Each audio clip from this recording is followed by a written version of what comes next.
ដែលអូនកាត់ចិត្តកាត់បេះដូងធ្វើតាមគ្រួសារថ្ងៃស្អែកអូនចូលរោងការបងក៏អងវាសនាធ្វើសងសាអូនអារម្មណ៍ខ្សឹបខ្សួលអូលណែនដើមទ្រូងបេះដូងសែនខ្លោចសា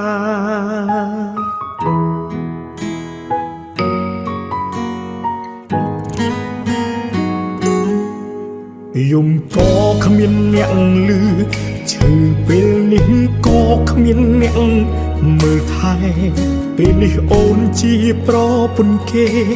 ឯបងត្រឹមអង្ដិតសង្សារកុំហងនេះ